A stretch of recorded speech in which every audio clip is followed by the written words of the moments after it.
لوگ مجھے کہتے ہیں کہ ہم اپنے بچوں کو سسرال لے کے جاتے ہیں تو وہاں ٹی وی لگا ہوتا ہے, انڈین فلمیں لگی ہوتی ہیں, بچے دیکھ کے خراب ہو رہے ہیں. میں کہتا ہوں بچوں کو نہ بھیجو سسرال.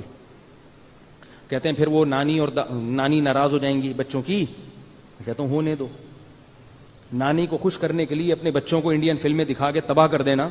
یہ جو بچے جو انڈین فلمیں دیکھتے ہیں نا, جب یہ جوانی کی دہلیز پہ قدم رکھ رہے ہوتے ہیں, یہ ساری ننگی عورتیں اور ناچنے والی ان کے لاشعور میں جا رہی ہوتی ہیں, اور یہ بچوں کو وقت سے پہلے بالغ کر دیتی ہیں. ماں باپ گھننے بنے ہوئے ہیں, گھننے.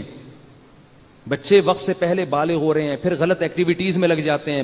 یہ جو 12-13 سال کی عمر میں, اس میں بچے میں بے انتہا شہوت پیدا ہو رہی ہوتی ہے. اس کو آپ انڈین فلمیں دکھا رہے ہو, جوان لڑکیوں کے ناچ دکھا رہے ہو, اس کو وہ زبان سے کچھ نہیں کہے گا لیکن اس کے اندر بالکل تباہ ہو جاتا ہے, وہ ہل جاتا ہے اندر سے. اتنا اس کی جو اندر یہ جو سیکس جو ہے نا یہ ابھرتا ہے, اور اتنی شہوت پیدا ہوتی ہے کہ وہ لازماً پھر غلط حرکتوں میں چھپ کے لگتا ہے. وہ ماں باپ کو پتہ بھی نہیں ہوتا, پوری زندگی پھر گندگیوں میں لگا رہتا ہے وہ, پوری زندگی. تو نانی کو خوش کرنے کے لیے بچوں کا بیڑا غرق کر دیا جائے. ہم غیر مسلموں سے کیوں سیکھ رہے ہیں بھائی؟ ان لوگوں کی تو شرم حیا غیرت سب ختم ہو گئی ہے ان کے ہاں, سب ختم ہو گیا ان کے.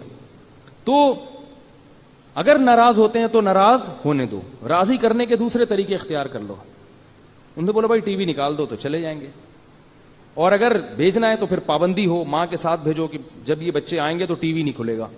اس طرح سے حساب کتاب چلے گا تو پھر معاملہ چلے گا, ورنہ برباد ہو جائیں گے. پھر آپ روتے رہو گے بچوں کو بیٹھ کے. نانی اماں تو خوشی خوشی دنیا سے جائیں گی, دنیا سے جاتے ہائے میرے پوتے فلم دیکھا کرتے تھے میرے ساتھ بیٹھ کے, لیکن بچے کیا ہو جائیں گے؟